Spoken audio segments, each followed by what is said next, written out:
saaka hirtii waa bari madaxweynaha Soomaaliland mudane Muuse Biixi Cabdi iyo wafdidii ballaarneed uu hogaaminayay ayaa saaka kormeer ballaaran ku samaray moolal casri ah oo dawladda hoose degmada Burco ka hirgelisay isla gudaha magaaladaasi. wafdida madaxweynaha ayaa xariga ka jaray moolalkii qaarkood oo farta laga jaray halka kuwa kale oo la wadana ay soo kormeereen. madaxweyne Muuse Biixi Cabdi waxa uu badiba laamiyada magaalada Burco saaka ku soo maray lug isaga iyo wafdidiisuba. ujeedka socodkan lugta ah oo daarna la dareen noqoshada iyo sidoo kale xogogaal noqoshada bulshada مسؤولك كيهاي waxaana madaxweyne Muuse Biixi Cabdi saaka moolalkani casriga uga warbixiyay maayirka degmada Burco Maxamed Yuusuf Cabdiraxmaan Muraad ku xigeenkiisa Maxamed Xasan Jaamac Xoday iyo Jaamac Sidii oo kamid ah ganacsatada gobolka Togdheer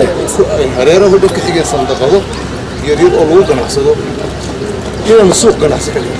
inta la soo jeedaan koo dhamaatay waa 4 iyo 50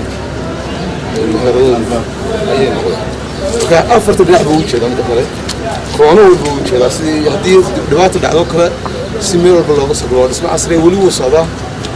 إن سكر مرتو عرفتو وحي لقبتي دولة الحوسعي دقمة وقبتي دين اللي هو جاهز. المدحويني عدوي بينوتي مانتيات بلادي دي اللي بعد الجرات دي كان لو توتي هربنت دقمة برعو وشياش اللي نوهر قال قريب كم إذا أمور في وينا برع مورا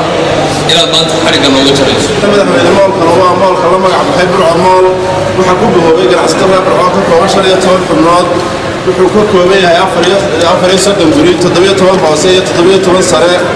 كنت يجر عسكرنا سوق وبرع نبي يكون قابل تهاي معها ganacsato jaarib qura aba hay qura aba sayr qura waa ganacsato Burco dhanka kooban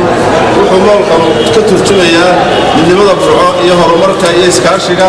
Sheikh Khalil Abdullahi Ahmed wasiirka wasaaradda diinta iyo awqaafta Soomaaliland oo kamid ah wafdidii madaxweyne Muuse Biixi Cabdi ayaa dhankiisa bogaadiyay horumarkan ila taaban karay muddadii ay ku sugnaayeen gudaha magaalada Burco ay ka dhaayaha saareen isagoona ku bogaadiyay Maxamed Yuusuf Cabdiraxmaan Muraad isagoona halkaas ka soo jeediyay duco iyo dardaaran. waxay gashadeen ilaahay sabtan mid anfacad dalkay dadkii iyo iyaga Allah ka yeelo dood hoose ilaahay ha waafajo wax ka qeyd Allah waafajo dadalkii galana baayaka xiyeenkiisa iyo gudoomiyaha iyo xubnaha golaha deegaanka Allah iyaga ha barakeeyo aqliga waa soo leeyahay deen ilaahay subhanahu wa ta'ala oo Soomaaliland Allah ka yeelo ilaahay subhanahu wa ta'ala caawiyo barakiisana نبينا سبحانه صلى الله عليه وسلم إلهي سبحانه وتعالى دلك كواهنا بركيه إلهي مدحونا كلامي سنة إن شاء الله تعالى إلهي ما أنت برواقو يسحقر يولاق يوذيشين الله نسي madaxweynaha jamhuuriyadda Soomaaliland mudane Muuse Biixi Cabdi waxa uu saaga safarkiisa ugu sii ambabaxay deegaanka gobolka Sool isagoona saacadaha soo socda lagu soo dhaweyn doono magaalada Caynab ee xarunta gobolka Saraar. Axmed Jaamacadan Axmed Digiro.